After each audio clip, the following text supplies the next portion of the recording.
오늘 하나님께서 우리에게 주시는 말씀을 보겠습니다. 요한복음 15장 1절에서 8절, 고린도후서 5장 17절입니다. 스크린을 보면서 교독으로 읽겠습니다. 제가 먼저 읽겠습니다.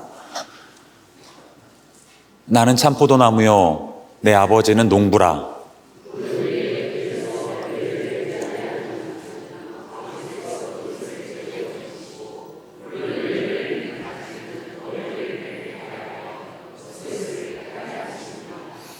너희는 내가 일러준 말로 이미 깨끗하여졌으니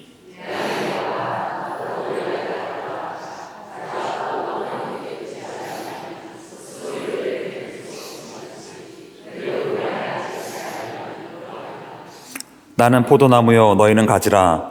그가 내 안에 내가 그 안에 거하면 사람이 열매를 많이 맺나니 나를 떠나서는 너희가 아무것도 할 수 없음이라.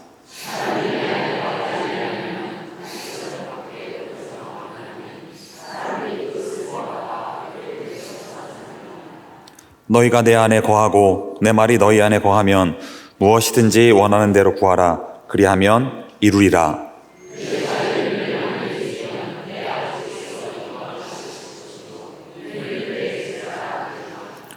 다 같이 한 목소리로 읽겠습니다. 그런즉 누구든지 그리스도 안에 있으면 새로운 피조물이라. 이전 것은 지나갔으니 보라 새 것이 되었도다. 아멘. 오늘도 하나님께서 말씀을 통해 저와 여러분에게 은혜 부어주실 줄로 믿습니다. 오늘은 예수 그리스도와의 연합이라는 제목으로 하나님의 말씀을 나누겠습니다. 하나님은 우리의 구원을 계획하셨고 예수님은 우리의 구원을 실행하셨습니다. 아무리 그렇다 하더라도 구원이 자동적으로 우리에게 주어지는 것은 아니라고 말씀을 드렸습니다. 하나님께서 계획하시고 예수님께서 실행하신 그 구원을 성령님께서 우리에게 적용해 주셔야 우리가 구원을 받을 수가 있는 것입니다. 성령님께서 우리에게 구원을 적용하시는 과정에서 네 번째 단계가 바로 연합입니다. 그렇다면 여러분, 연합은 무엇이겠습니까? 연합이 뭘까요? 예수님께서 내 안에 계시고 내가 예수님 안에 있는 것, 그것이 바로 연합입니다. 예수님과 나와 예수님이 하나됨을 이루는 것, 그것이 바로 연합입니다. 그런데 여러분, 여기서 우리가 한 가지 짚고 넘어가야 할 것이 있습니다. 많은 성도들이 예수 그리스도와의 연합을 오해하고 있어요. 잘못 알고 있습니다. 예수 그리스도와 연합되었다라고 할 때, 예수 그리스도와 한 몸을 이루었다고 할 때 존재론적으로 뒤섞이는 것으로, 물질적으로 뒤섞이는 것으로 오해하고 잘못 알고 있는 분들이 많습니다. 물에다가 설탕을 넣어서 계속 저으면 설탕물이 되지 않습니까? 연합을 그런 식으로 오해해서는 안 된다는 거예요. 그런 식으로 이해해서는 안 된다는 것입니다.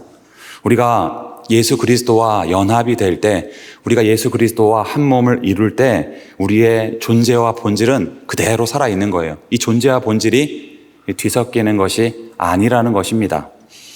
그러나 동양 사상가들이나 불교 스님들은 반대로 생각을 해요. 존재와 본질이 뒤섞이는 그러한 연합을 추구합니다.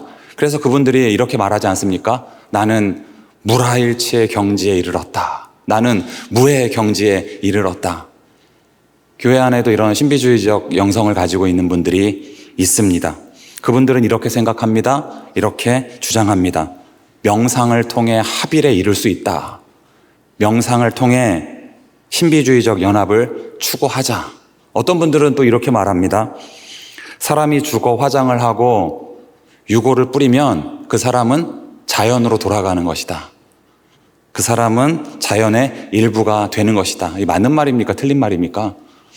분명히 우리는 알고 있어야 합니다. 틀린 말입니다. 왜냐하면 성경은 마지막 날 죽은 자들이 다시 부활한다고 말씀하고 있기 때문입니다. 기억하십시오. 존재와 본질은 절대로 뒤섞일 수가 없는 것입니다. 결론입니다. 우리가 예수 그리스도와 연합될 때, 우리가 예수 그리스도와 한 몸을 이룰 때 우리의 존재와 본질은 그대로 살아있는 것입니다. 이것이 바로 성경이 말씀하고 있는 예수 그리스도와의 연합입니다. 자, 이걸 염두에 두고 오늘 본문 속으로 들어가 보겠습니다. 바울은 서신서를 통하여서 이렇게 말씀을 하고 있어요. 예수님께서 내 안에 계시지 않으면, 내가 예수님 안에 있지 않으면, 예수님과 나와 예수님이 한 몸을 이루지 않으면, 다시 말해서 예수님과 연합되지 않으면 구원을 받을 수 없다. 바꿔 말하면 예수 그리스도와 연합될 때 구원을 받을 수 있다는 거예요. 오늘 본문도 같은 맥락에서 이렇게 말씀하고 있습니다. 요한복음 15장 4절과 5절입니다. 잘 들어보십시오. 내 안에 거하라. 나도 너희 안에 거하리라. 가지가 포도나무에 붙어 있지 아니하면 스스로 열매를 맺을 수 없음 같이 너희도 내 안에 있지 아니하면 그러하리라.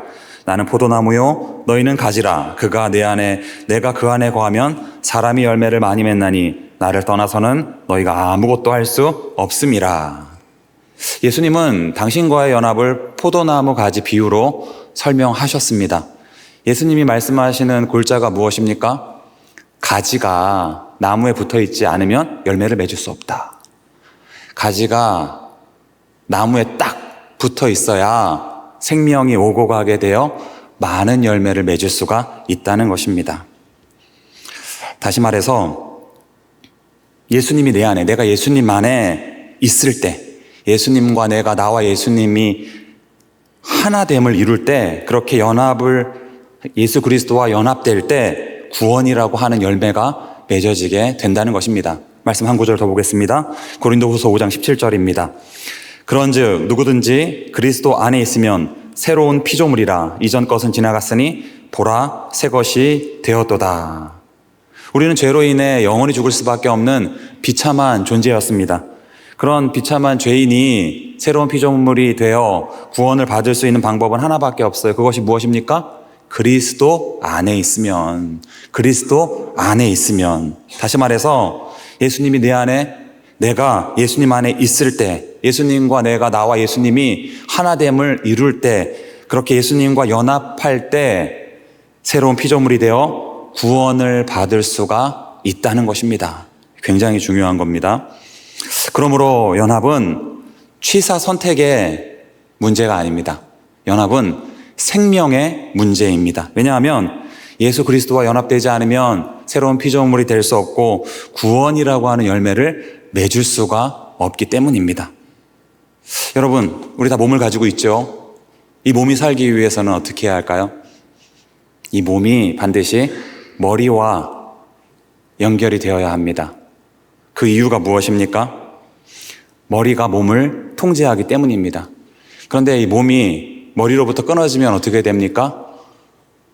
몸이 기능을 상실하게 되는 거예요. 몸이 죽게 되는 것입니다. 그래서 이 몸이 살아있기 위해서는 반드시 머리와 연결이 되어 있어야 하는 거예요. 그래서 옛날에 사형수들을 죽일 때 어떻게 죽였습니까? 목을 잘라 죽였잖아요. 참수형으로 죽였습니다. 몸은 머리와 연합되어 있을 때 살 수가 있는 거예요. 마찬가지로 몸된 우리는 머리된 예수 그리스도에게 연합되어 있어야만 새로운 피조물이 되어 구원의 열매를 맺을 수가 있는 것입니다. 성도님들에게 한번 묻고 싶습니다. 성도님들은 예수 그리스도와 연합이 되셨습니까? 그로 인해 살아 있습니까? 그로 인해 새로운 피조물이 되셨습니까? 그로 인해 구원의 열매를 맺으셨습니까? 남자와 여자가 있어요. 서로 만났습니다. 연애를 했습니다. 결혼을 했습니다. 그래서 한 몸을 이루었습니다. 한 몸을 이루었더니 무슨 일이 일어났을까요? 어떤 일이 일어났을까요? 그렇죠. 새로운 생명이 태어나게 되었습니다. 그러니까 이 남자와 여자의 연합을 통해서 새 생명의 역사가 일어나게 된 것입니다. 만약 이 남자가 여자와 결혼하지 않았다면, 한 몸을 이루지 않았다면, 연합하지 않았다면 그런 새 생명의 역사 일어날 수 있었을까요? 없었을 것입니다. 예수님은 우리의 신랑이고 우리는 예수님의 신부입니다. 그렇다면 우리에게 새 생명의 역사가 일어나기 위해서는 어떻게 해야 할까요? 신부된 우리가 신랑된 예수님과 연합이 되어야 하는 거예요. 한 몸을 이루어야 하는 것입니다. 그럴 때 우리를 통해 새 생명의 역사가 일어나게 되는 것입니다. 다시 한번 묻고 싶습니다. 성도님들은 예수 그리스도와 연합이 되셨습니까? 그로 인해 예수 그리스도와 한 몸을 이루셨습니까? 그로 인해 새 생명의 역사가 일어나고 있습니까? 사랑하는 성도 여러분, 예수 그리스도와 연합될 수 있기를 바랍니다. 예수 그리스도와 한 몸을 이룰 수 있기를 바랍니다. 그래서 새로운 피조물이 되고 구원의 열매를 맺고 새 생명의 역사가 일어날 수 있게 되기를 우리 주님의 이름으로 축복합니다. 자, 그렇다면 예수 그리스도와 연합되기 위해서는 어떻게 해야 할까요? 다른 길이 없습니다. 다른 방법이 없습니다. 어떻게 해야 할까요? 성령을 받아야 합니다. 성령을 받을 때에 예수 그리스도와 연합될 수가 있는 거예요. 고린도전서 12장 13절을 보시겠습니다. 우리가 유대인이나 헬라인이나 종이나 자유인이나 다 한 성령으로 세례를 받아 한 몸이 되었고 또 다 한 성령을 마시게 하셨느니라. 이 부분이 중요합니다.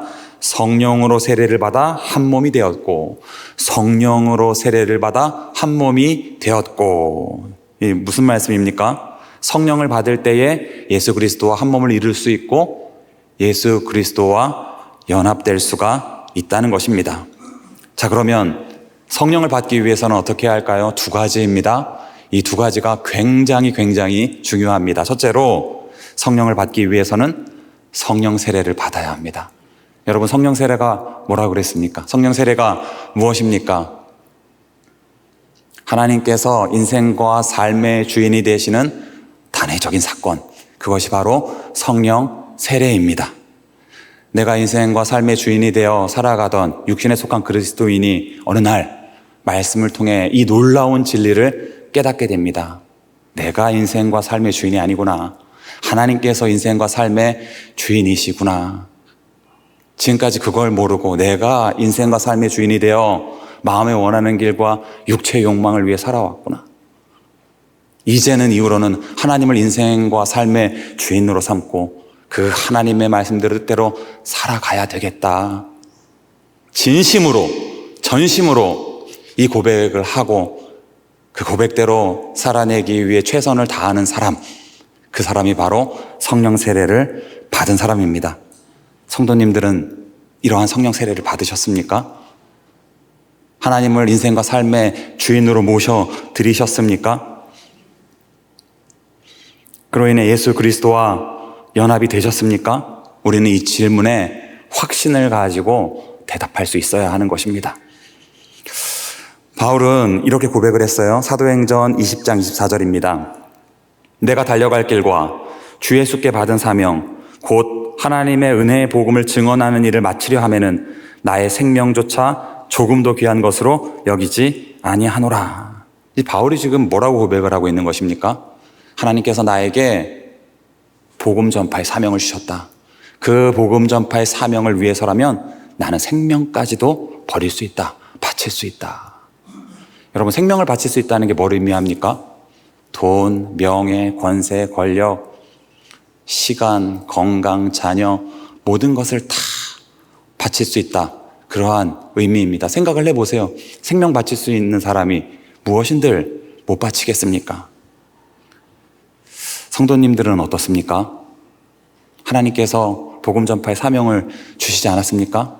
바울처럼 그 복음 전파의 사명을 위해서 자신의 가장 귀한 생명까지도 바칠 수 있습니까?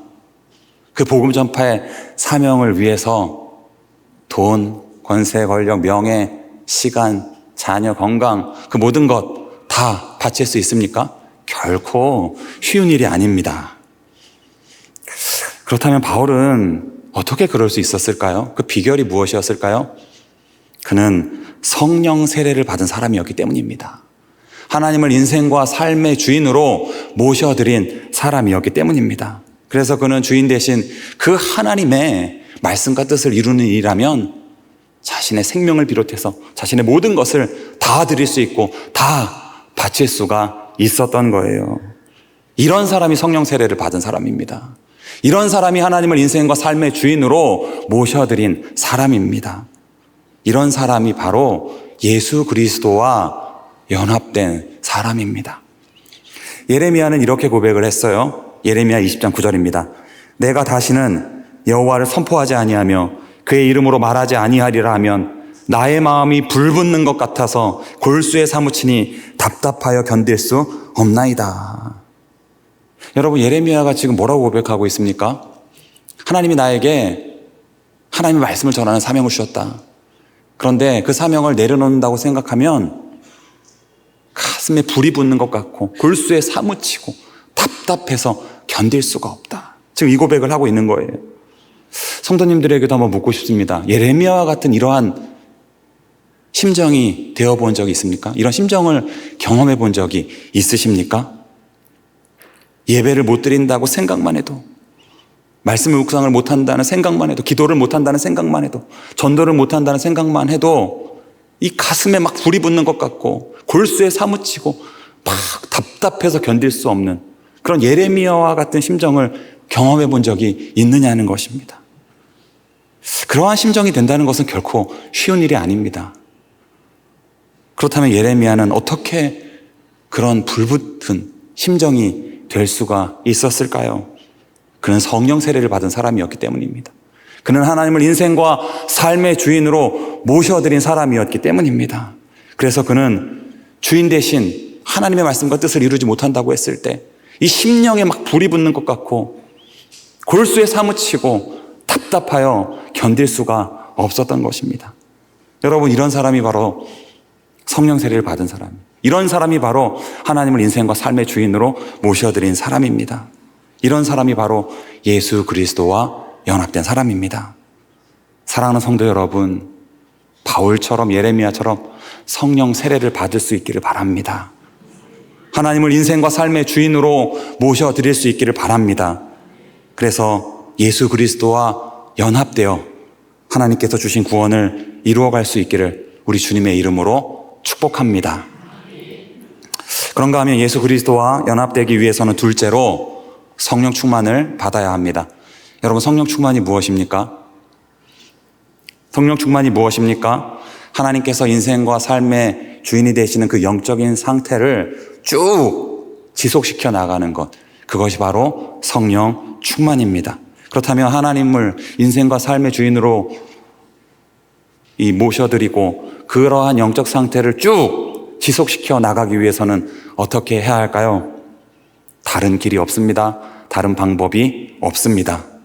말씀을 통해, 기도를 통해 죄를 물리치고 말씀을 통해, 기도를 통해 하나님의 은혜를 사모해야 합니다. 그럴 때 성령 충만할 수가 있는 거예요. 시편 1편은 복 있는 사람에 대하여서 이렇게 말씀하고 있습니다. 오직 여호와의 율법을 즐거워하여 그 율법을 주야로 묵상하는도다. 여러분, 왜 말씀을 주야로 묵상하는 사람이 복 있는 사람입니까? 말씀을 통하여 죄를 물리칠 수 있고 말씀을 통하여 은혜를 사모할 수 있기 때문입니다. 말씀을 통하여 성령 충만할 수 있기 때문입니다. 여러분, 말씀을 많이 묵상하는 사람에게는 어떤 역사가 나타나는 줄 아세요? 말씀을 많이 묵상하면 어떤 역사가 나타날까요? 누군가 미워하는 마음이 들 때 서로 사랑하라는 하나님의 말씀이 들려옵니다. 돈에 연연할 때, 돈에 집착할 때 돈을 사랑함이 일만하게 뿌리가 된다. 그 하나님의 말씀이 들려옵니다. 그래서 말씀을 많이 묵상하는 사람이 죄를 물리치고 하나님의 은혜를 사모하게 되어 성령으로 충만할 수가 있는 거예요. 말씀이 성령 충만의 비결인 것입니다. 데살로니가 전서에서 하나님의 뜻이 무엇이라고 말씀하고 있습니까? 쉬지 않고 기도하는 것, 하나님의 뜻이라고 말씀하고 있습니다. 왜 쉬지 않고 기도하는 것이 하나님의 뜻일까요? 기도를 통하여 죄를 물리치고 하나님의 은혜를 사모할 수 있기 때문입니다. 기도를 통하여 성령 충만할 수 있기 때문입니다. 여러분, 기도를 많이 하는 사람에게 무슨 역사가 나타나는 줄 아십니까? 기도를 많이 하면 무슨 역사가 나타날까요? 기도할 때마다 하나님께서 모든 죄를 생각나게 해주십니다. 그리고 그 죄에 대하여 통회하고 자복하며 회개할 수 있도록 성령 하나님께서 강권하십니다. 기도를 많이 하는 사람에게 어떤 역사가 또 나타날까요? 성령 하나님께서 이 마음을 감화감동하셔서 육적인 것이 아닌, 세상적인 것이 아닌 영적인 것, 하늘의 것, 그 신령한 것을 사모할 수 있도록, 그 신령한 하늘의 복을 사모할 수 있도록 성령 하나님께서 강권하십니다. 기도가 성령 충만의 비결인 거예요. 사랑하는 성도 여러분, 신앙에 베이스가 있어요. 기초가 있단 말입니다. 그게 뭘까요? 말씀과 기도예요. 말씀과 기도. 원론적인 이야기처럼 들리겠지만 말씀과 기도입니다. 이후로는 말씀과 기도에 전무하셔서 성령 충만할 수 있기를 바랍니다. 그래서 예수 그리스도와 연합되어 하나님께서 주신 구원을 이루어갈 수 있기를 우리 주님의 이름으로 축복합니다. 기도하시겠습니다. 하나님 아버지, 오늘도 귀한 말씀 허락해 주셔서 참으로 감사를 드립니다. 오늘 주신 말씀대로 저희들 이후로는 성령 세례를 받고 성령으로 충만하게 하셔서 예수 그리스도와 연합되게 하여 주옵소서. 그리하여 하나님께서 주신 구원을 이루어가게 하여 주옵소서. 오늘도 귀한 말씀 허락해 주신 것을 감사드리며 이 모든 말씀 우리 주 예수 그리스도의 이름으로 기도드리옵나이다. 아멘.